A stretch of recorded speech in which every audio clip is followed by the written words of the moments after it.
All right. To be edited heavily. All right. Al Tompkins needs a introduction. You're not a photog.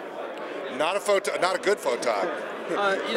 I'm more like a shooter than a photog. Well, I've been asking everyone here, what B-roll net means to them. It's kind of a cheesy question, but as someone who's not a photog but heavily involved in the thought process of news, how do you see B-roll.net? Well, when I go to B-roll.net, what I'm trying to find out is what's going on, what's on people's minds. I mean, as a trainer, as a journalism trainer, and as somebody who works around journalists, one of the things we got to know is what are people facing? What's up? What are they worried about? And that's what we try to work around. The other is I learn so much about, somebody's got a little problem with a piece of software. There's always somebody on B-roll who knows how to fix it. Right. There's some little glitch in some edit system or something. Somebody always knows how to do it. So that's one of the things I do is I use it to solve problems. You know better than anybody here how much the industry is changing. Yeah. And if there's any one group who feels a bit threatened by it all sometimes, it's this group. That's right. What do you tell people about that? Well, I think the biggest defense that you can do right now is to learn how to write.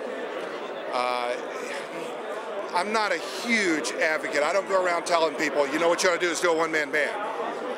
For some people, that's the right move. And for some stations, it's the right move. But I would say that any photographer that doesn't know how to write better learn how to do that. Look, if you never do it, if you never become a reporter, if you never go out and do something that requires a track, you will be a better photographer because you know how to put a piece together. You know how the order of the piece goes, and you'll be able to coach the people you're working with. So that's the single biggest thing that I would say to photojournalists right now. Polish your writing skills and start thinking about interviewing skills as well. Get beyond, as I say, get beyond the what questions and get to the so what questions. So the second thing is critical thinking. The best photojournalists I've worked with are people who are really good critical thinkers who can push me and say, really? Why is it? Why is that like that? Or, I don't think that's what he meant, or that's not what he said. People who would challenge me and not just take what you wrote and cut some tape for it. So, critical thinking, I think, is a big piece. If the broadcast world does one day go to one-person crews for the most part, I think photographers have a much better head start than some reporters who have never had to think about shooting and editing. And I know I'm a little biased because I'm a photog, but do you agree, disagree? I don't know. I think it probably depends on the person. I think everybody has a core skill.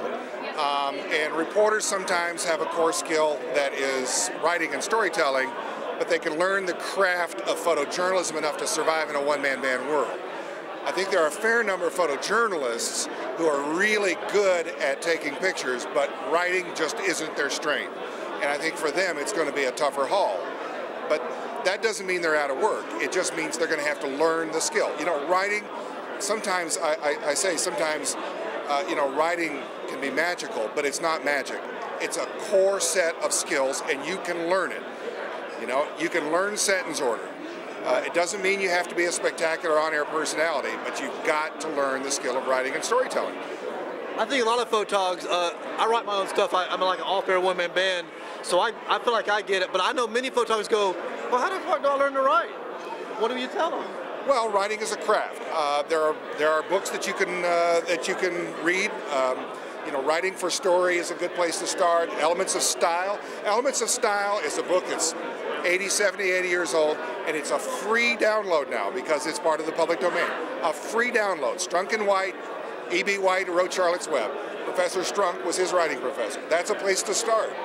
The other thing is that we at Poynter, if I may say so, we at Poynter are getting ready to launch this week. We're launching a series of tutorials, 10-minute tutorials that you'll be able to get on NewsU, and they're just little short training videos that will help you learn to write and storytell. I think B-roll ought to do that too. I think B-roll ought to post little tutorials, 10-minute tutorials, from the best storytellers, whether they're video storytellers or writers, how I did the story. It's one thing to see great work, but it'd be a far better service to show me how you did it. That's what we need to see, how this happened. That's really good advice. I mean, off camera, that is some of the best advice I've heard. Because as a photographer who writes in his own shop, I got somebody here guys going, now how do you do that? Yeah, let you do it. And I'm like, I don't know how to tell you to start. Just you know, show me. Yeah, and do it. You know, and do it. That, first of all, is something that no other website would be able to do. I mean, that's your core competency, is the skill of the story. Right. Yeah, it worked. Very cool.